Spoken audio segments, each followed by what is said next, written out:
Zanje Jodan Zaje Janam La Janjo Bardo Dane Jabzo Je Dage Jen Yube Zanam Je Dola Benje Sanje Jobare Jo Zanje Jodan Zaje Janam La Janjo Bardo Dane Jabzo Dage Jenzo Jibe Zanam Je Dola Benje Sanje Jobara Jo Sanje Jodan Zoje Jonam La Janjo Bardo Dane Jabzo Daje Jenzo Jebe Zana Sanje Jobara Jo Zemjan Damje Dewa Dan Debe Jodan Dembara Juj Donga Dan Donga Je Jodan Dewa Juj Donga mebe dewa damba damin dewa juj. Nere jadan dandre tonyo jambola neba juj. Badan zave lama remboje. Daje jegora bebe denjo. Kade jamba gone jezon. Kozon de jeng roza noza jom de jambayan la jaze lo ganje lo de ne ne da nam da la zeve jenye dam gu zi jir ne je do ga le bamze kanda zi be zan ra ma re mando dong je zeve Rojo guna buji tarsi yan la doju yan denzu. Rodai je do nyamo nilon lege chak do deziji. Mari meze donga nyogo jenye chezere dina.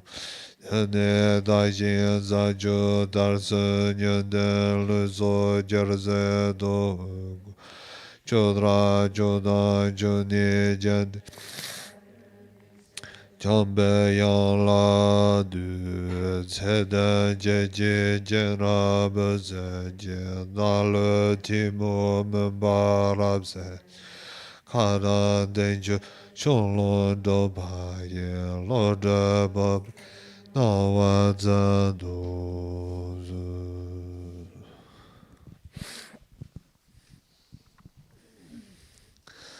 Bonjour à toutes et tous. Hello everyone. Thank you for being here still. It's a pleasure.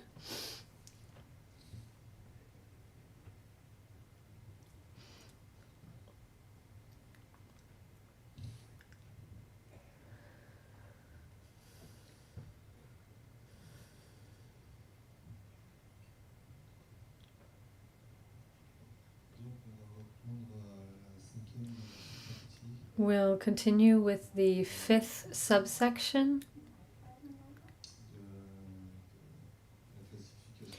of the complete classification of the dhatus, which is itself the fourth main section of the first chapter.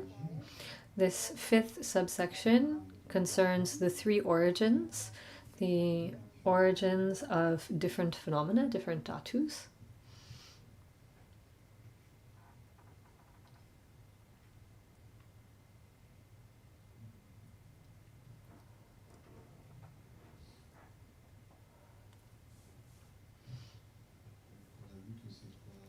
We saw that these three types of origins are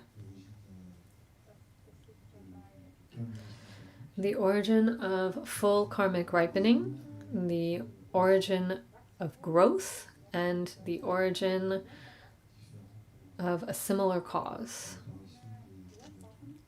These are the different origins for the appearance of the dhatus, the origins of the appearance of the dhatus. So we looked at the general case, and now we are looking at particular cases.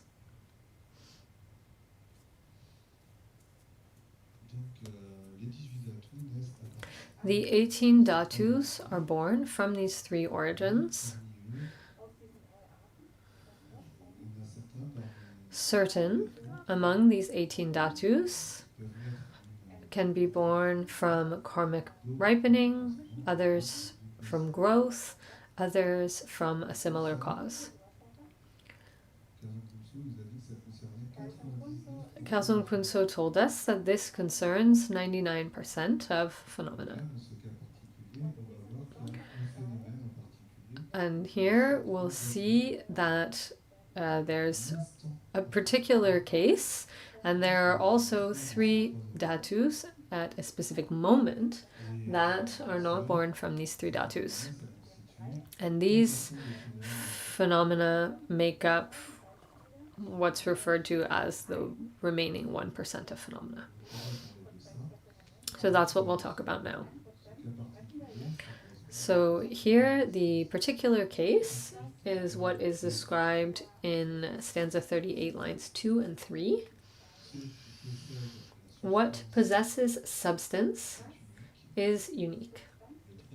The last 3 are instantaneous.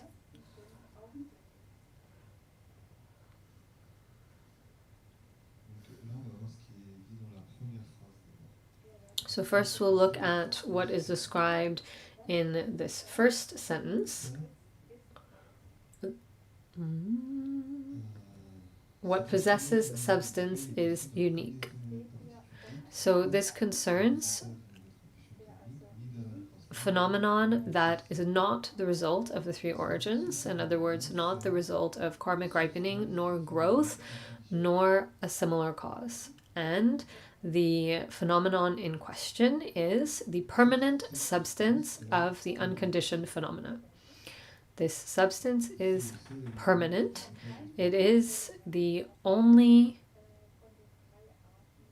phenomena that is not born from the 3 origins.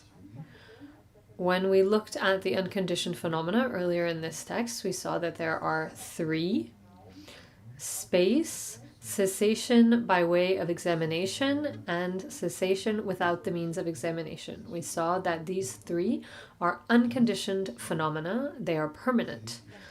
And here what's said is that they have a substance that is permanent.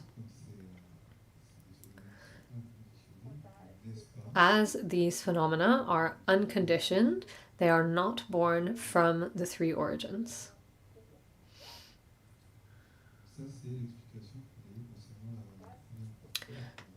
So those are the explanations concerning the first sentence. Then comes this sentence in the root text: the last 3 are instantaneous.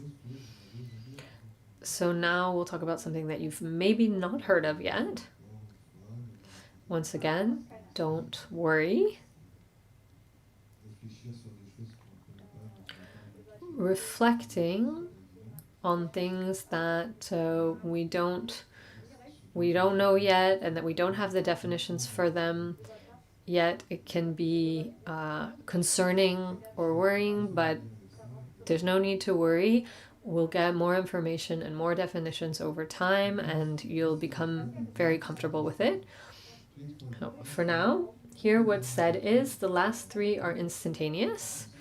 The last 3 that we spoke of, in other words, the last 3 which we mentioned are mental consciousness, mental faculty, and mental objects.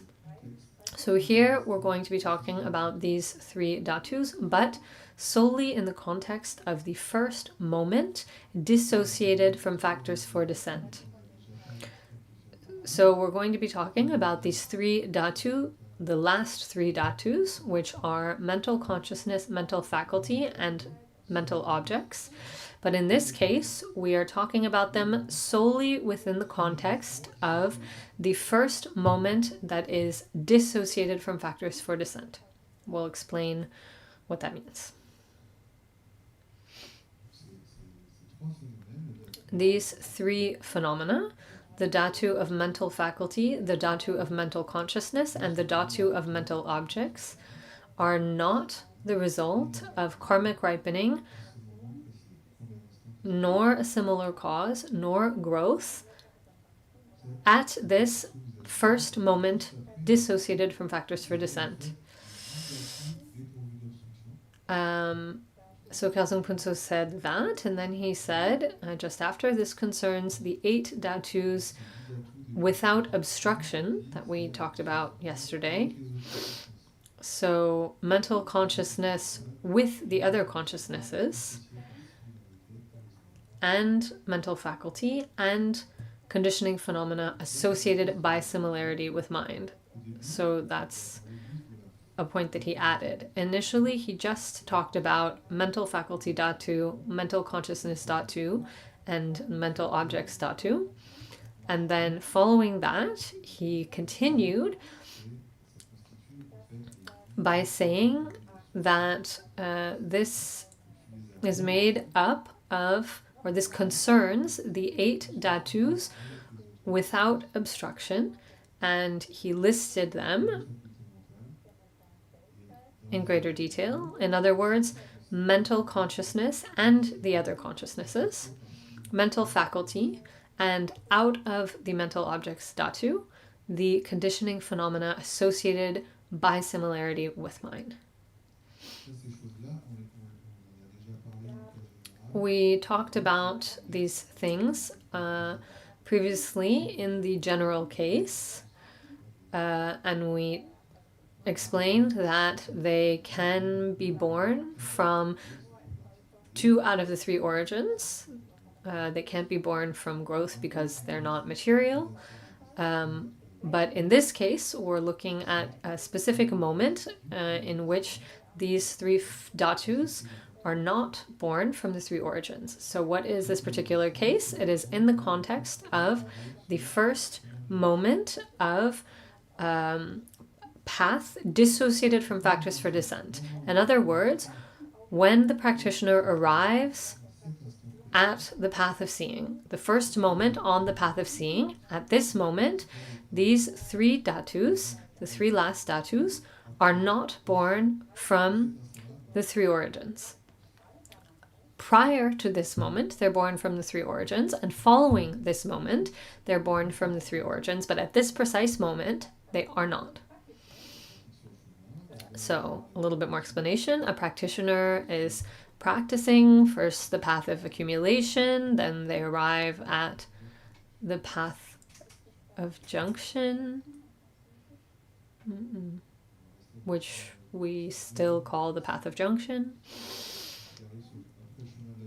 So following the path of accumulation, they arrive at the path of junction. The path of junction is made up of 4 phases. The first phase, heat. The second phase, summit. The third phase, patience. And the fourth phase, supreme worldly virtue.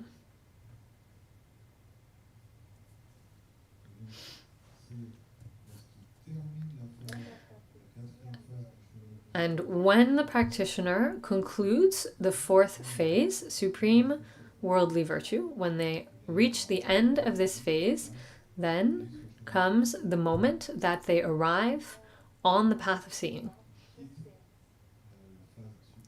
They leave the phase of junction called supreme worldly virtue, and they arrive on the path of seeing.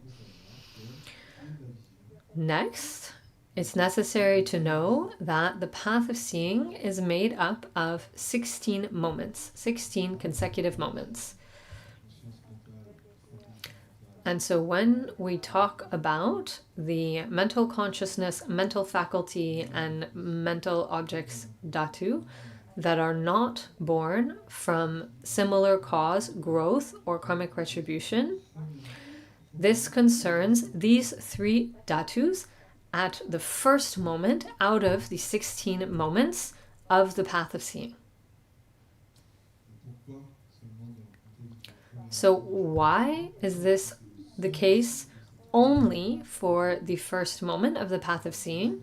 Why is this the only moment when these 3 dhatus are not born from these 3 origins? At the first moment of the path of seeing, there is disjunction or separation with all that is associated with factors for descent. In other words, before the first moment of the path of seeing, one is what's called an ordinary being. In other words, in a worldly functioning or a way of functioning that is associated with factors for descent. And when we begin the path of seeing, this is when we enter onto a path beyond the world, when one reaches the state of a noble being. In other words, we go from an afflicted mode to a non-afflicted mode.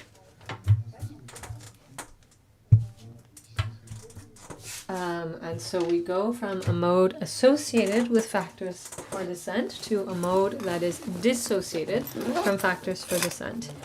At this first moment, these three dhatus are born from none of the three origins that we spoke of. They are not born from a similar cause.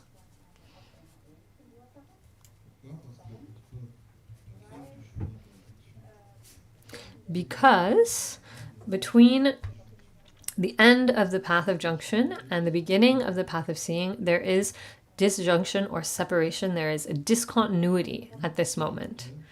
We saw yesterday that when something is born from a similar cause, it respects two similarities: the similarity of realm of existence and the similarity of type. Whereas here we can see that when one passes from the last one, one goes from the last moment of the path of junction to the first moment of the path of seeing, one leaves the worldly realm to enter the domain that is beyond the world, to go beyond the world. Therefore, this first moment of the path of seeing, this first moment of path dissociated from factors for descent, does not have this similarity of realm of existence, and therefore the three dhatus are not the result of a similar cause. Additionally, the three dhatus are not born from growth because they are not material dhatus. Third, they are not born from karmic ripening because at this moment, these three dhatus are virtuous. And as we saw, all that is born from karmic ripening is necessarily undefined, neither virtuous or non-virtuous. Therefore, at this moment, these three dhatus are not born from karmic ripening at this moment. So this is the explanation of the particular case, the particular cases, the substance of the unconditioned phenomena, and these last three dhatus at the first moment on the path of seeing. These phenomena are not born from the three origins. Concerning the explanations in relation to the moments of the path, the paths, how things happen on the paths, all of that, we'll go over it in the future. In fact, we cover this throughout the explanations of the Abhidharmakosha, all the way up through particularly the sixth chapter. The sixth chapter is called The Paths and the Individuals. In other words, the individuals who accomplish these paths. And so we will come back to these topics again and again.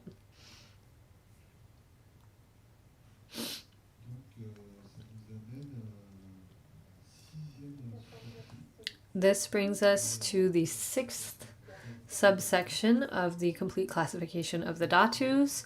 This sixth subsection is the particularity of obtaining.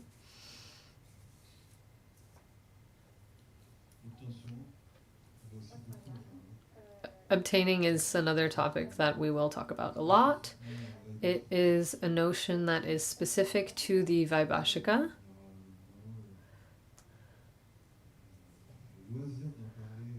We'll have an opportunity to talk about it a lot, particularly in the second chapter, and all throughout our study of the Abhidharmakosha. It's a notion that is very specific to the Vaibhashika school of thought that comes up a lot.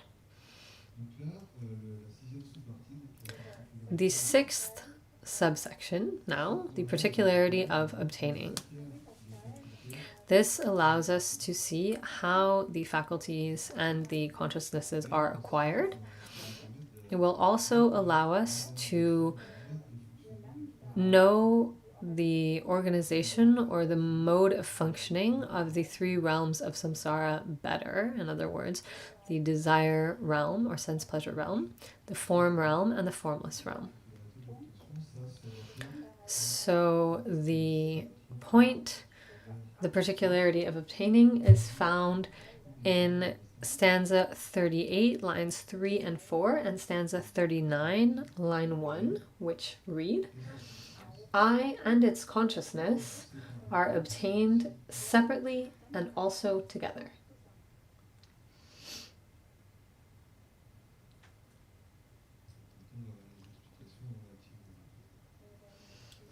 So now we'll hear the explanations related to this. Before we begin, there is a remark that in order to study this point, we'll look at the example of,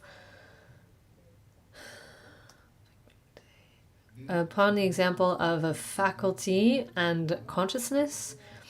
In other words, eye faculty and visual consciousness, but this example, this functioning, applies to all of the various faculties and consciousnesses. We will answer the question, when we obtain an eye, do we obtain visual consciousness at the same time, or do we obtain visual consciousness separately? The question may seem strange, but the Abhidharmakosha answers it. To go deeper with this point, we will play a game of 4 combinations. We will analyze 2 phenomena. These phenomena are obtaining a new eye and obtaining a new visual consciousness.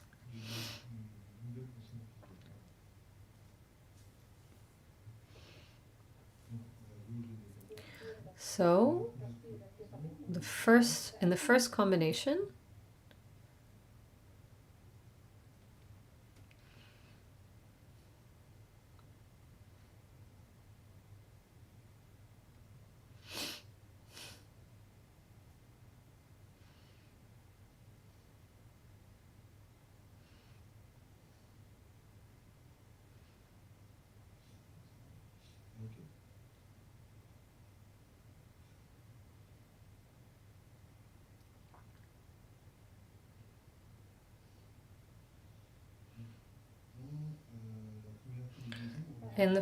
combination, we will look for a situation where we obtain... What? Sorry, the sentence that was just read is contradiction. Okay, in the first combination, we're looking for a situation where we obtain a new eye and a new visual consciousness. In the second, we'll look for a situation where we obtain a new eye, but not new visual consciousness. In the third situation, we're looking for a new visual consciousness, but not a new eye. And the fourth situation, where we obtain neither a new eye nor a new visual consciousness. First combination. Oh yeah, okay. So a situation in which we obtain a new eye, but not a new visual consciousness. So scratch the original heading for this first point. It's this. So this situation is when we are born, when we are coming from the formless realm, and when we are reborn in the second, third, or fourth meditative absorption of the form realm. So once again, we're starting in the formless realm, and then we are born and we are reborn in the second, third, or fourth meditative absorptions of the form realm, sometimes called the dhyanas. So why do we obtain a new eye but not a new visual consciousness in this case? So consider where we're starting from. We're starting from the formless realm. And in the formless realm, there are no eyes, and there's also no visual consciousness. Why is there no eye? Because the formless realm is non-material. And where are we arriving from here? The second, third, and fourth meditative absorptions of the form realm. And in these meditative absorptions, there are eyes, but no visual consciousness. So when going from the formless realm to these meditative absorptions of the form realm, we acquire new eyes. What?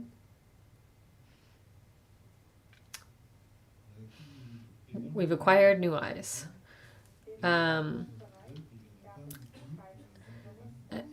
In the formless realm, there's no visual consciousness, and there's also no visual consciousness in these three meditative absorptions of the form realm. Therefore, in this situation, we have acquired new eyes, but we still don't have the visual consciousness. As a reminder, or perhaps it's necessary to know, that in the formless realm, none of the material dhatus are present. Furthermore, the sense consciousnesses are not present. In the formless realm, the only dhatus that remain are the mental consciousness, the mental faculty, and out of the mental objects dhatu, the sensations, distinctions, and conditioning phenomena are present. In the formless realm, we only find mental consciousness, mental faculty, and from among the mental objects, sensations, distinctions, and conditioning phenomena. So that was the first combination, a situation where we obtain a new eye, but not a new visual consciousness. The second combination is the situation where we obtain new visual consciousness, but we don't obtain new eyes.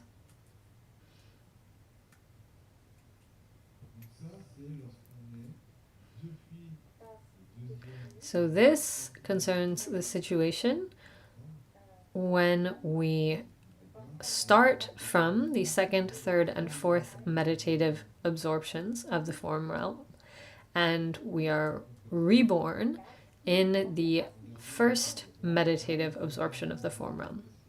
Why is this the case? Well, consider where we start out. If we start in the second, third, and fourth meditative absorption, there's no visual consciousness, but there is eye faculty.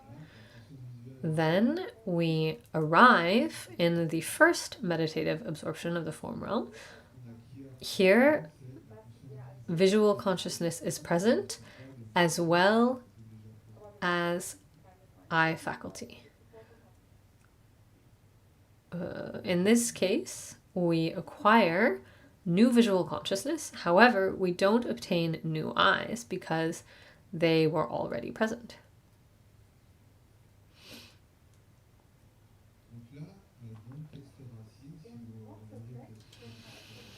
If you look at the root text, it is said, I and its consciousness are obtained separately and also together. The term separately refers to the first two combinations that we have just looked at. The term together refers to the third combination that we will look at now. The third combination is a situation where we obtain a new I and new visual consciousness. This corresponds to rebirth, starting from the formless realm and arriving, being reborn in the desire realm.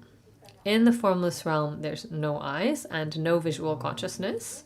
However, in the desire realm, both are present.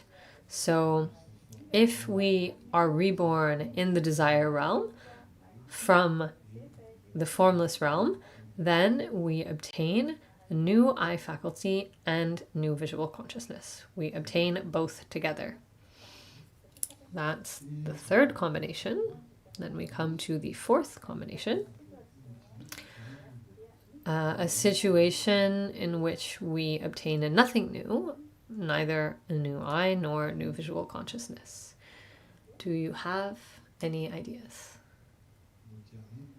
Where we get nothing new, where we do not obtain new eyes nor new visual consciousness. Oh, I'm sorry. This doesn't work because I can't hear you guys. There's like general noise of answers, but I can't hear you.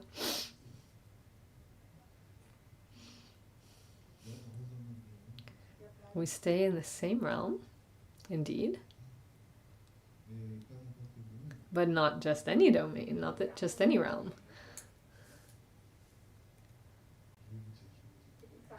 I'll give you the answer.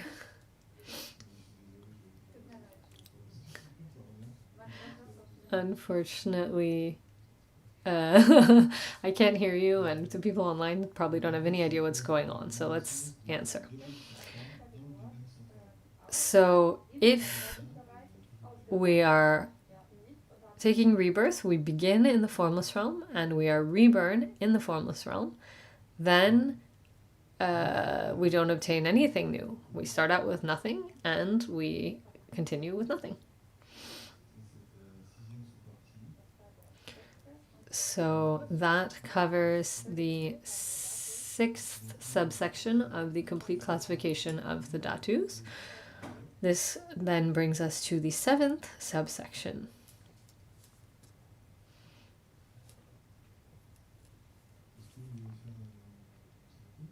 Shall we take a short meditative break? Let's go for it.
So,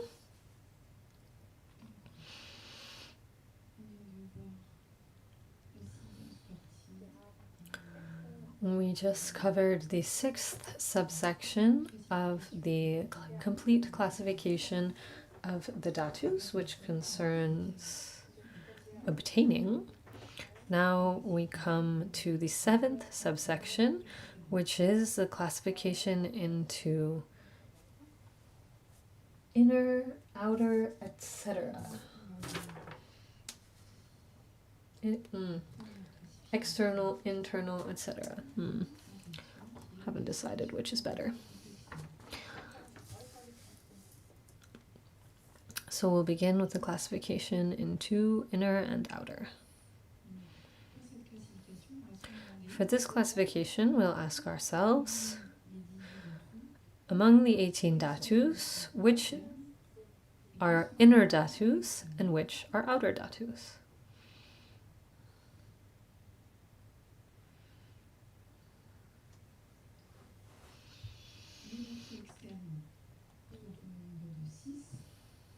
The outer dhatus are 6 in number, the 6 objects of the faculties. In other words, visible phenomena, sounds, smells, tastes, tactile phenomena, and mental objects. These 6 are said to be outer.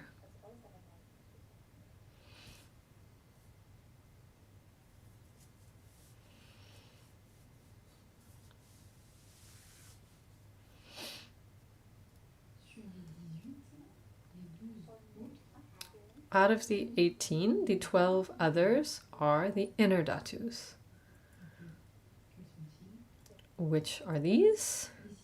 The 6 faculties and the 6 consciousnesses.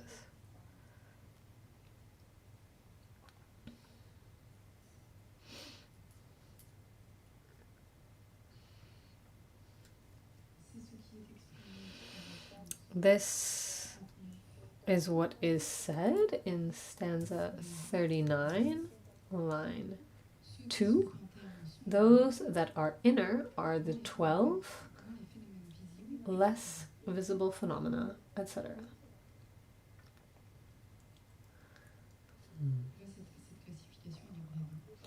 This is a brief classification.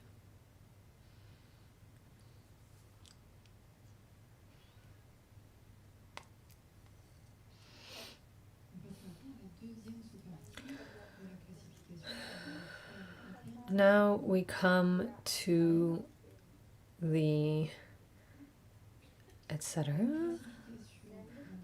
The classification into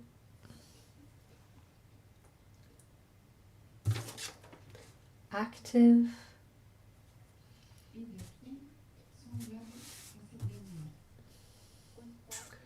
and dhatu. So the active dhatu, and there's an uncertainty regarding the translation, either dhatu resembling or dhatu that is a semblance of this. There are some different translations for this. Classification into active dhatu and dhatu resembling these last, or maybe classification into active dhatus and dhatus that are a semblance of these last.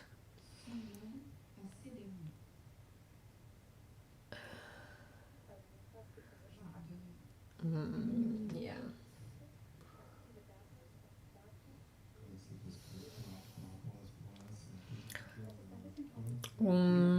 Yeah. Unfortunately, there's an aspect of the Tibetan that we weren't able to quite figure out, clarify before this presentation. So we're offering these different possibilities. whether it is a semblance of, whether it is resembling, we're not entirely certain. We'll try to come back to it when we are able to clarify.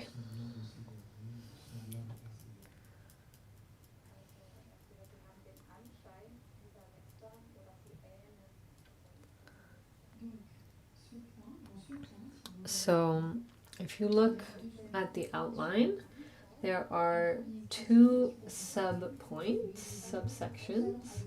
There's classification in and of itself, and then the second point, which is the meaning of, either resembling or a semblance of.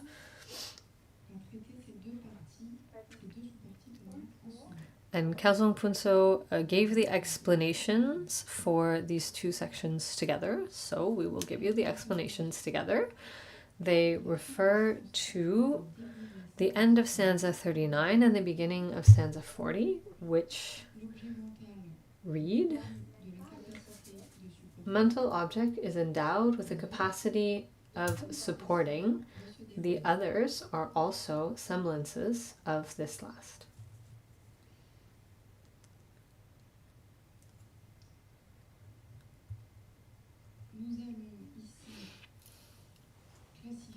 Here we will classify out of the 18 dhatus those that are active, those that accomplish their function, those that are associated with the process, that carry out their own work. We're going to classify them, first classification, into those that are active, who accomplish their function, that are associated with the process, or that carry out their own work. These are different ways of saying the same thing.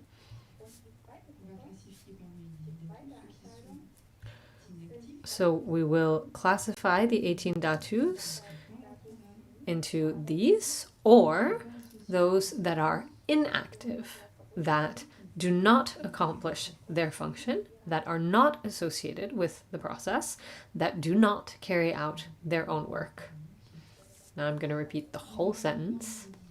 Among the 18 dhatus, we will classify those that are active, that accomplish their function, that are associated with the process, that carry out their own work, and those that are inactive, do not accomplish their function, are not associated with process, and do not carry out their own work. So, what is the function of the 18 dhatus?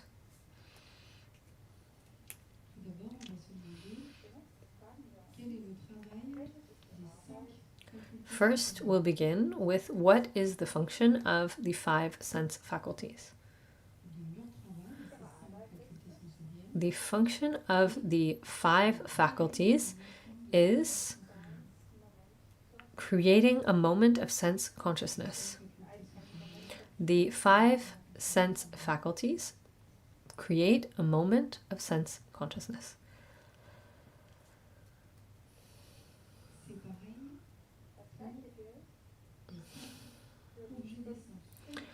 The same goes for the 5 sense objects.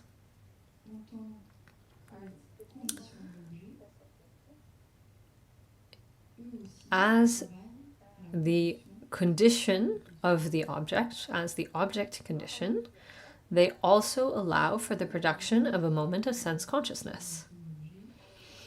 The 5 sense objects, as the condition of the object, also allow for the production of a moment of sense consciousness. This is their function. Now, the 6 consciousnesses.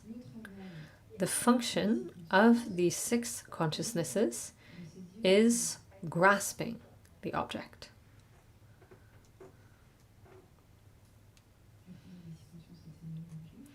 The function of the 6 consciousnesses is grasping the object. the function of mental objects is creating a moment of mental consciousness. Mental objects create a moment of mental consciousness. So we can see that each of these 18 dhatus has a function. Each of these dhatus has a function. If it does it, if it accomplishes its function, it is said to be active or associated with the process.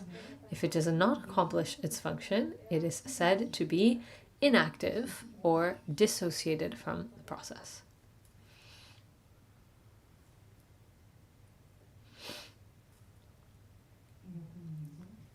Let's consider an example. Let's consider eye faculty. When we are awake, when the eye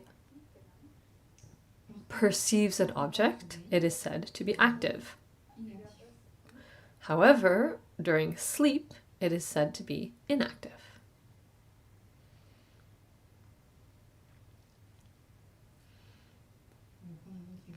Consider another example. At this moment, I am looking at this sheet of paper, and I don't see what's behind it. The sheet of paper accomplishes its function of creating a moment of visual consciousness. It is said to be active or associated with the process. It carries out its part of the work. However, the objects that are behind the sheet of paper do not accomplish their function. They are said to be inactive, dissociated from the process.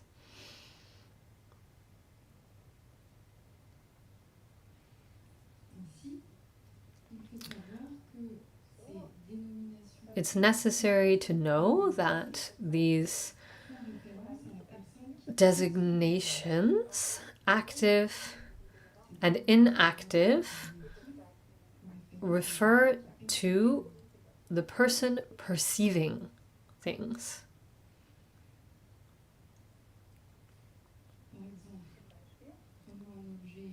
For example, consider an object that is seen by everyone. The fact that the object is said to be active or inactive depends on each person, depends on whether or not the person is looking at the object.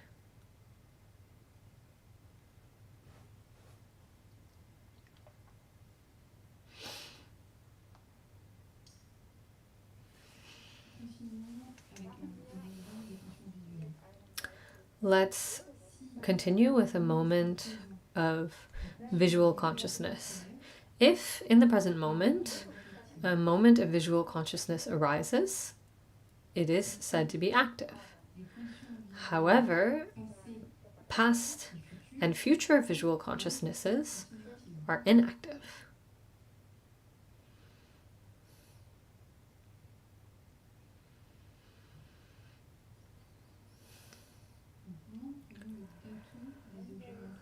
Now let's consider the mental object, dhatu.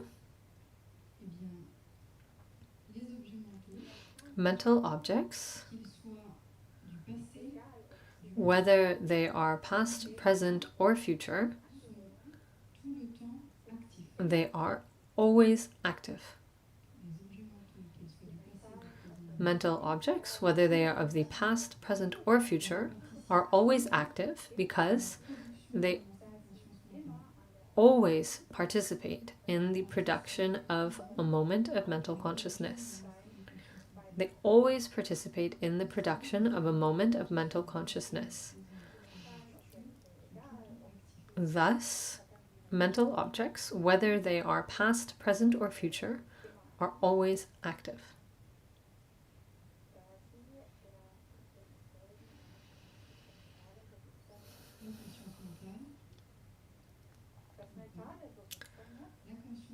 concerning mental consciousness, in contrast with mental consciousness is capable of grasping the 3 times. It can focus on the 3 times.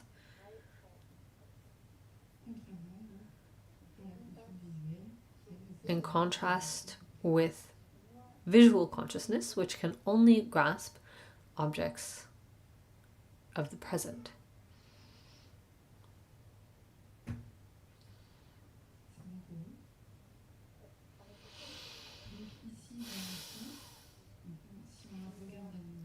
So now if we come back to the stanza,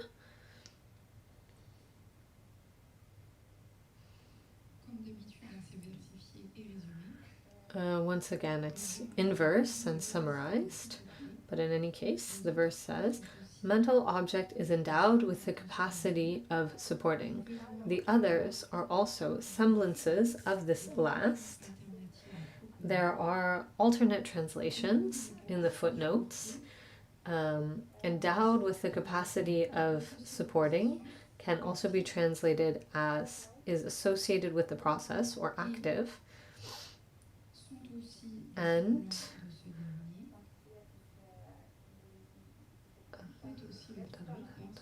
are also semblances of this last, can be translated as are likewise dissociated from this process or inactive.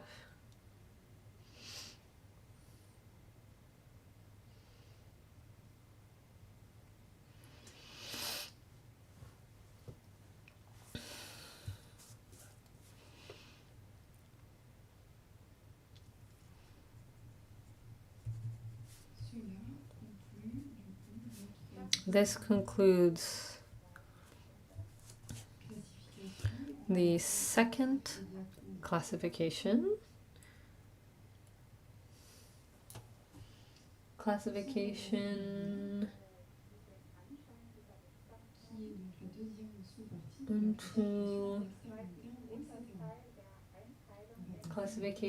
into active or semblance.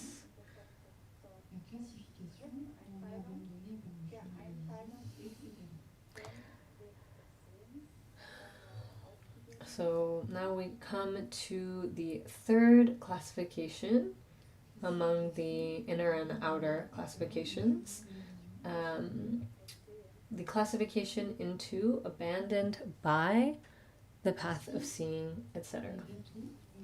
Here, the dhatus will be classified according to whether they are to be abandoned by the path of seeing, to be abandoned by the path of familiarization, or whether they are not to be abandoned.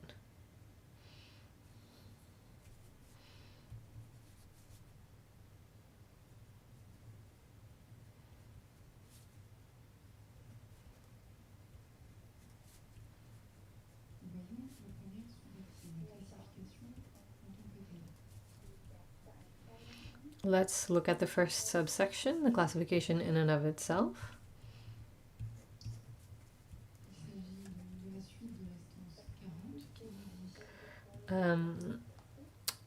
This concerns the next part of stanza 40, which says, 10 are abandoned by familiarization, 5 also.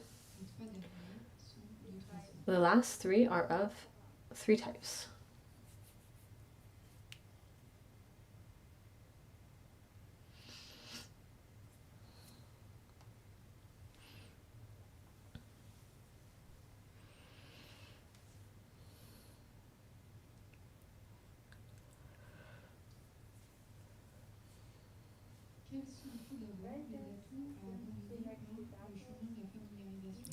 Which dhatus are to be abandoned by the path of familiarization?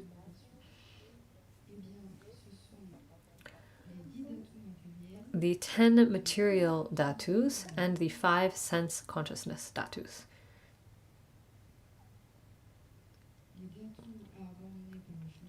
The dhatus to be abandoned by the path of familiarization are the 10 material dhatus and the 5 sense consciousness dhatus. This is what is meant by 10 are abandoned by familiarization, 5 also.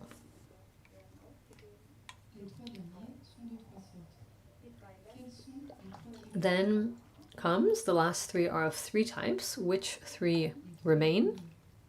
The last 3. The last 3 concerns mental faculty, mental consciousness, and the dhatu of mental objects.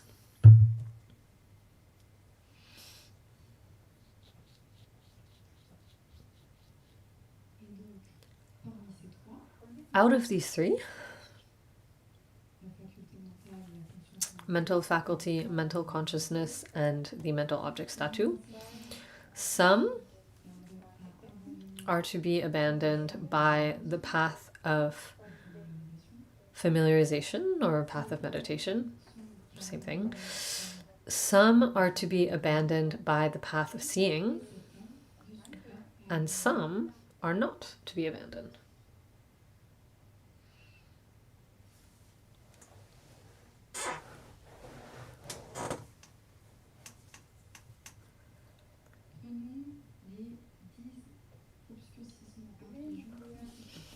Let's consider the 10 primary afflictive obscurations.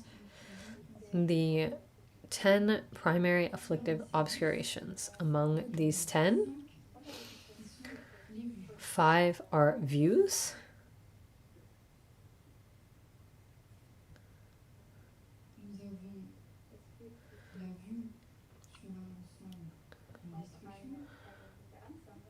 The view of a whole in destruction and decomposition, view that grasps extremes, false view, view that grasps a view as supreme, and view that grasps observance and asceticism as supreme.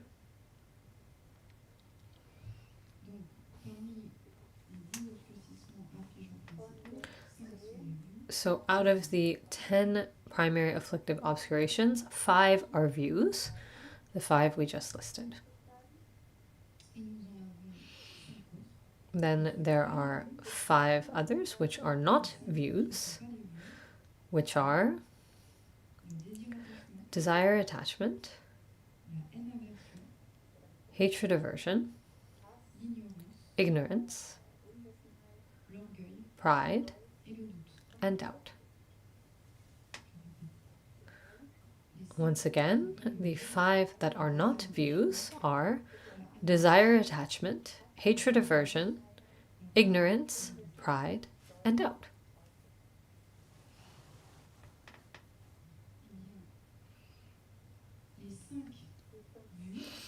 The 5 views and doubt, the 5 views and doubt are to be abandoned by the path of seeing.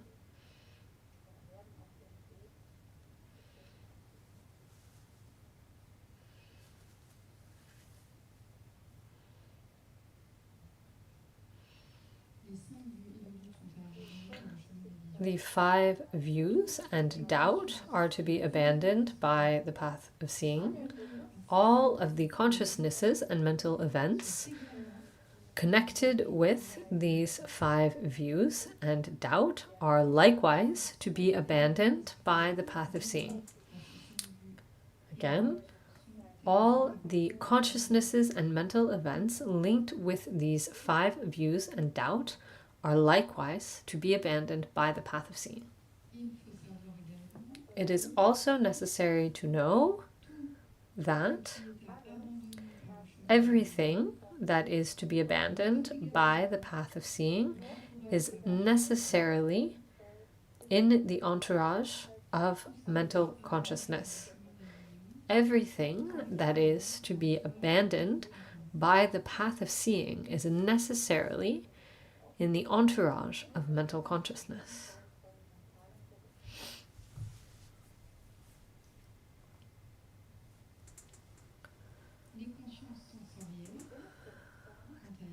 Concerning sense consciousnesses, they will be abandoned by the path of familiarization. Sense consciousness will be abandoned by the path of familiarization.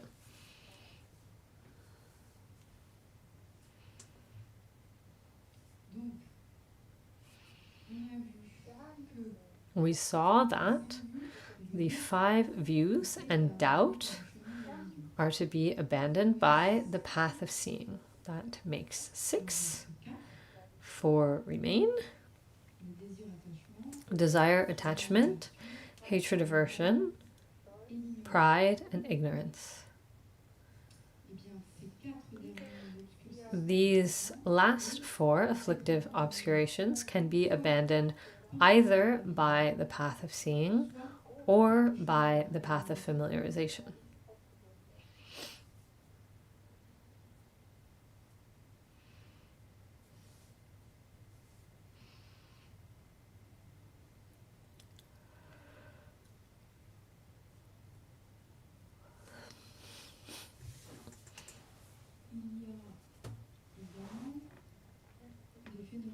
There are also phenomena that are not to be abandoned.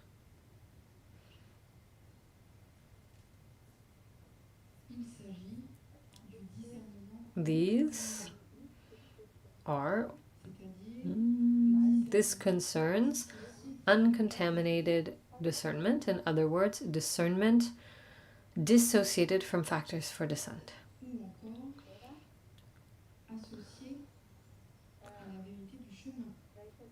In other words, associated with the truth of the path. In other words, associated with the path of seeing, the path of familiarization, and the path of no more learning.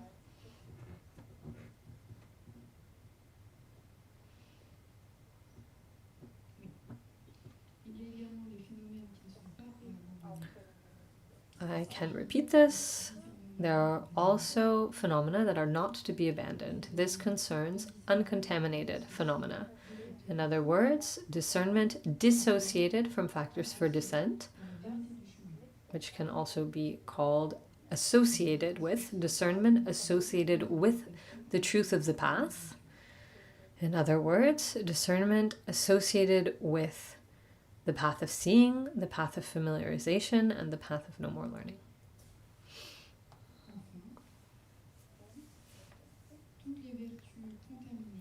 And last, all contaminated virtues, in other words, all virtues associated with factors for descent, as well as the path of accumulation and the path of junction, are to be abandoned by the path of familiarization. Let's repeat. All virtues associated with factors for descent, as well as the path of accumulation and the path of junction, are to be abandoned by the path of familiarization.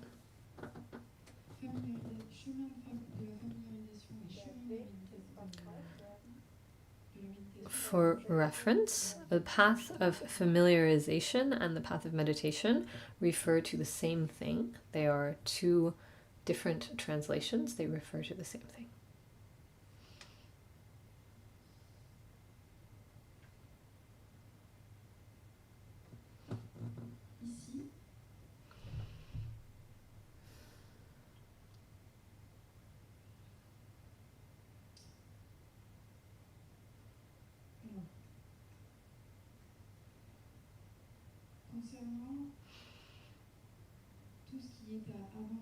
Concerning everything that is to be abandoned, or perhaps rather, let's look at the contrary, what is not to be abandoned.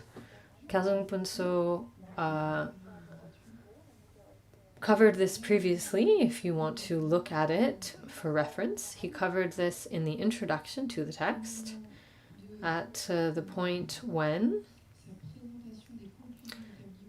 he presented the established conclusions of the Vaibhashika school, and particularly the point concerning associated with and dissociated from factors for descent.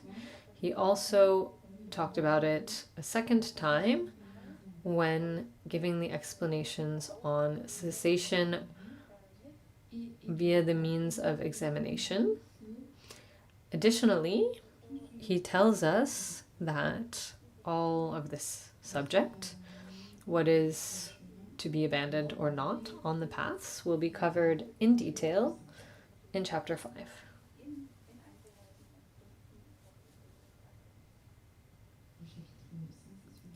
Chapter 5 is the chapter concerning afflictive obscurations.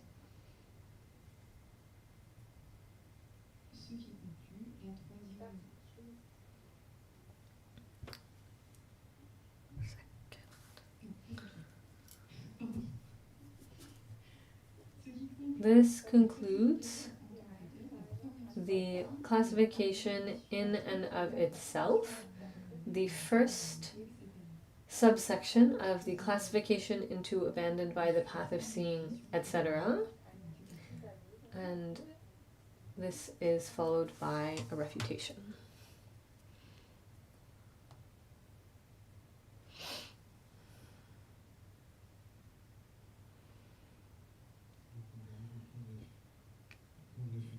So now we come to the refutation.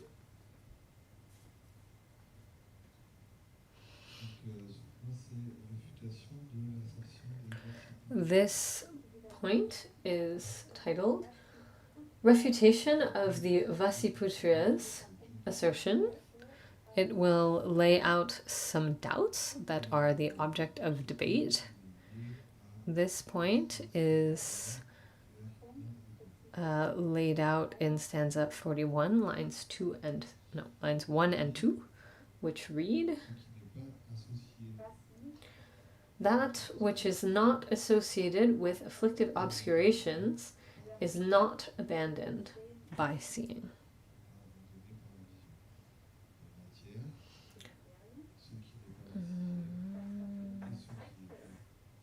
Nor are matter, that which is not the sixth, and that which is not born."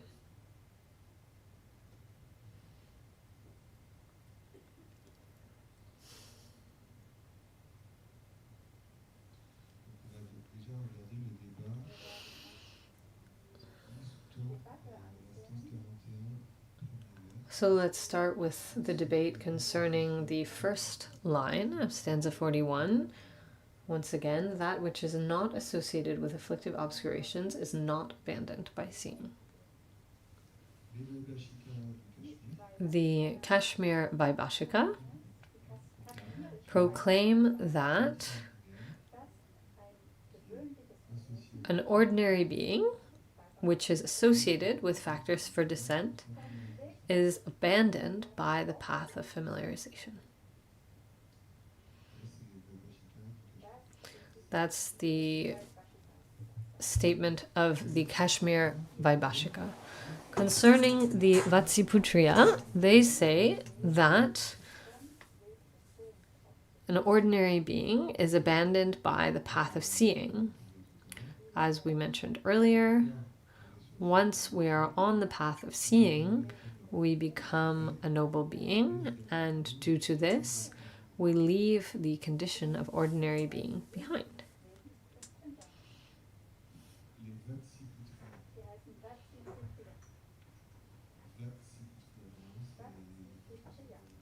You can find the spelling of Vatsiputriya in the outline of the text. And the Vaibhashika, this concerns the Kashmir Vaibhashika. They say that an ordinary being is abandoned by the path of familiarization.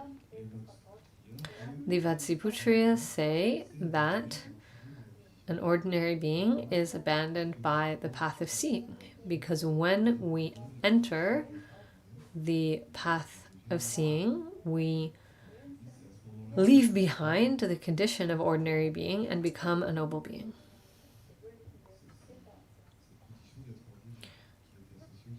And this is when we leave behind the condition of ordinary being, which is associated with factors for descent. Because when we enter the path of seeing, there is disjunction or separation. We go from a mode of functioning that is associated with factors for descent to one that is dissociated from factors for descent. So, continuing on, in a sutra, the Buddha said that when we obtain the fruit of stream enterer, this is the moment that we leave behind the condition of ordinary being. The Vaibhashika reply to the Vatsiputriya that for something to be abandoned on the path of seeing, this thing must be an afflictive obscuration, or it must be associated with afflictive obscurations. Because what is abandoned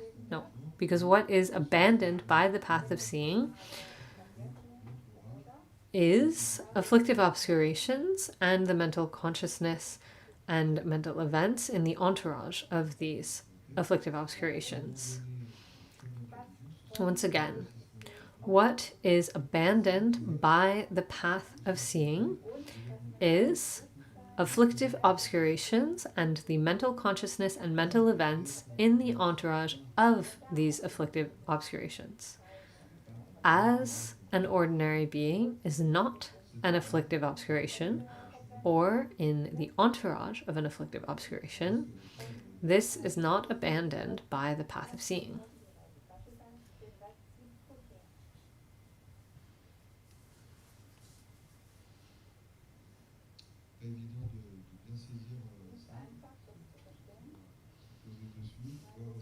It's not so easy to grasp that, but just sit with it. And also you can go back to the previous point that was just explained. And of course, we'll come back to this in chapter 5, which describes the afflictive obscurations and also the way that these different afflictive obscurations are abandoned on the paths. So next comes an explanation of the debate underlying stanza 41b, 41 line 2, which states, "Nor are matter that which is not the sixth and that which is not born." And here let me apologize in advance. I had some difficulties preparing this section, and there were some evolutions in the translation of the root text, and it doesn't fit really with the original translation of the explanations. So it's a work in progress. Nevertheless, I'll share the explanations that we got. So here, there's also a doubt concerning actions of body and speech. According to the Vaibhashika, actions of body and speech are matter, are material. This is the Vaibhashika's point of view. We mentioned this in the introduction concerning the established conclusions of the Vaibhashika school, and we'll talk about it much more in chapter 4. So, actions of body and speech are matter, material, according to the Vaibhashika. We saw that all material dhatus are abandoned by the path of familiarization. All actions of body and speech, like those that cause rebirth in the lower realms, due to the fact that they are material, they are abandoned by the path of familiarization. According to the Vatsiputriya, the actions of body and speech that cause rebirth in a lower realm are abandoned by the path of seeing, because once we enter the path of seeing, we can no longer be reborn in the lower realms. Obtaining the path of seeing prevents rebirth in the lower realms. This is why the Vatsiputriya say that acts of body and speech that lead to rebirth in the lower realms are abandoned by the path of seeing. Whereas, as we saw, the Vaibhashika hold that these actions are abandoned by the path of familiarization. For the Vaibhashika, as actions of body and speech that cause rebirth in the lower realms are matter, they cannot be abandoned by the path of seeing. Sorry, I'm repeating myself, but here we go. We saw earlier that the 10 material dhatus are abandoned by the path of familiarization. That's one thing. The 10 material dhatus are abandoned by the path of familiarization, according to the Vaibhashika. Additionally, we saw that in order for something to be abandoned by the path of seeing, it necessarily must be in the entourage of mental consciousness. Actions of body and speech, as the Vaibhashika hold that they are material, they cannot be associated with or in the entourage of mental consciousness.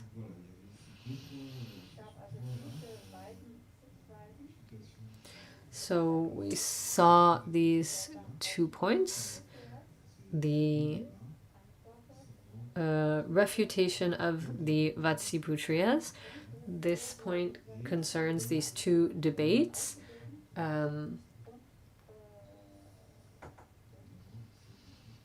What is abandoned by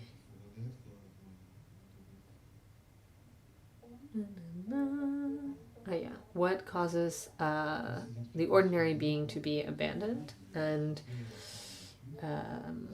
these other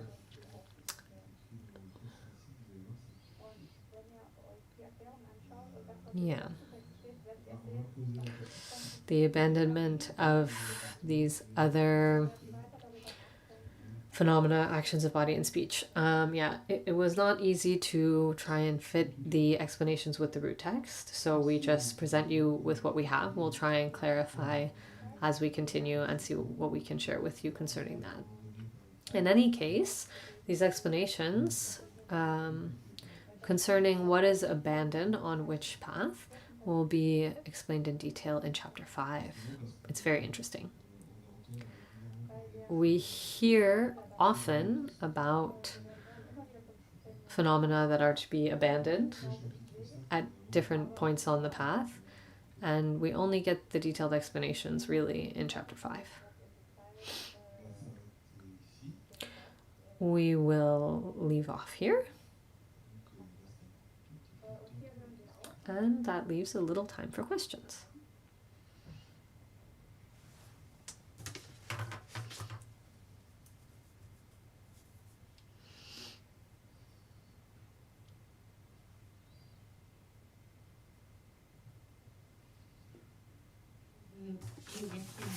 Thank you both.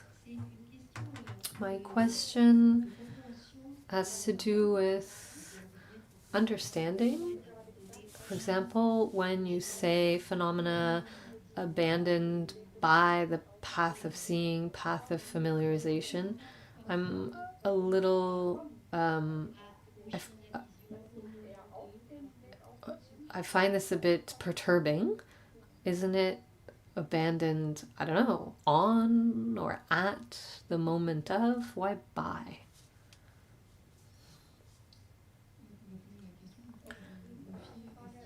To answer your question, I'm going to stick to what's been presented so far, notably the point that presented associated with and dissociated from factors for descent during the presentation of the established conclusions of the Vaibhashika. Here, what is to be abandoned refers to what is associated with factors for descent. What is not to be abandoned, or what is to be adopted, cultivated, is what is dissociated from factors for descent. That's the primary subject of Vasubandhu's work, text here. Why? Because a person who wishes to attain liberation must abandon certain things and adopt others. The goal is liberation, and in order to attain this liberation, the Buddhist path proposes a path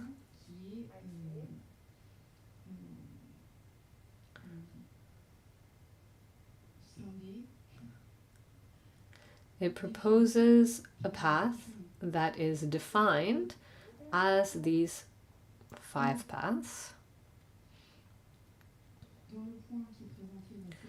In the point that's presented, the cessation by way of examination, it is said, on the basis of the practice of the path, we will abandon all samsaric functioning. There are 5 classes of things to abandon. The first 4 refer to the path of seeing. Each time we will abandon, there are afflictive obscurations that are eliminated by seeing each of the Noble Truths. So that concerns the first 4 classes of things to abandon. And the 5th class of things to abandon refers to the path of meditation. All of these 5 classes of things to abandon are associated with factors for descent. These are the points that we've covered already in our presentations, and so that's what I'm relying on to answer your question. And if you want to understand this more, I invite you to go back and go over them again. In fact, my question was, why do we say by seeing, by familiarization? What I understand in what you said is that we abandon them by the vision of the Four Noble Truths. We abandon them by accomplishing the paths. The path of seeing, the path of familiarization.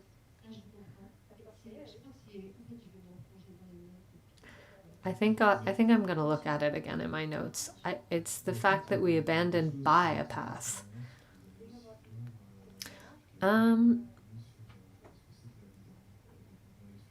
There's explanations that were given concerning what the Abhidharma is in the explanation of the title. We obtain discernment dissociated from factors for descent. And this discernment, dissociated from factors for descent, is knowledge of the nature of phenomena. This is what is cultivated on the noble paths. On the paths of accumulation and junction, we acquire this discernment. We cultivate it, and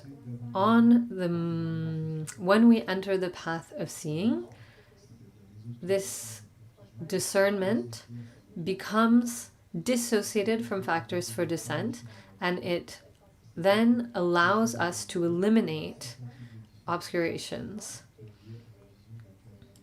On the path of seeing, there is a type of discernment that is dissociated from factors for descent and allows for eliminating certain phenomena associated with factors for descent, and phenomena found in the entourage of these afflictive obscurations. But the path of seeing does not allow for abandoning all phenomena. On the path of familiarization, we will continue to cultivate discernment that includes other capacities, higher capacities, we might say, that will allow for abandoning more and more things, that will continue abandoning all that is to be abandoned until we are able to abandon absolutely everything that must be abandoned in order for liberation to be obtained. Is that clear?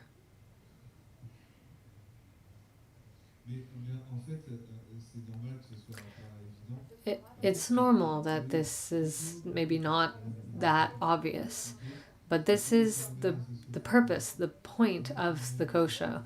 What are phenomena associated with factors for descent?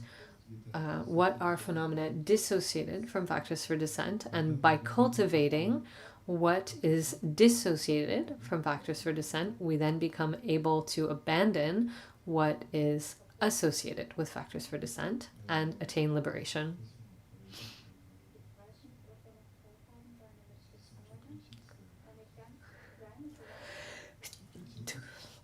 A very little question.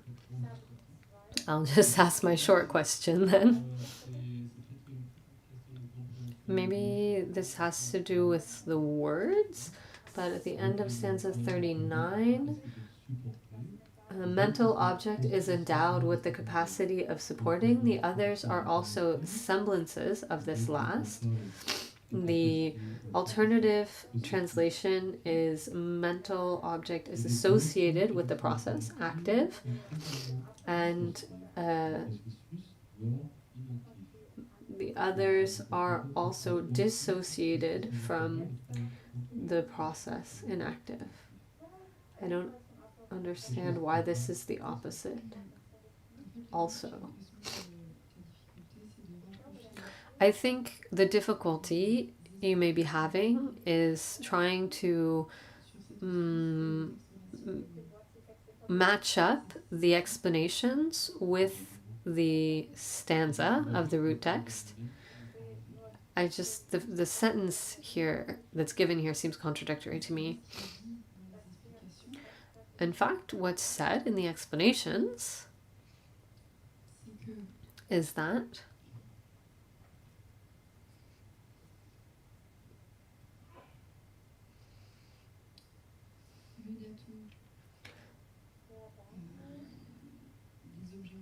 the mental object dhatu is active all the time.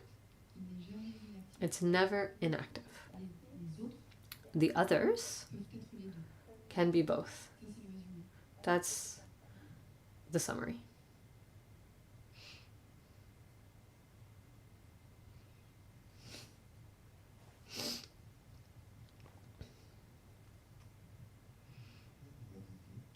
Let's dedicate.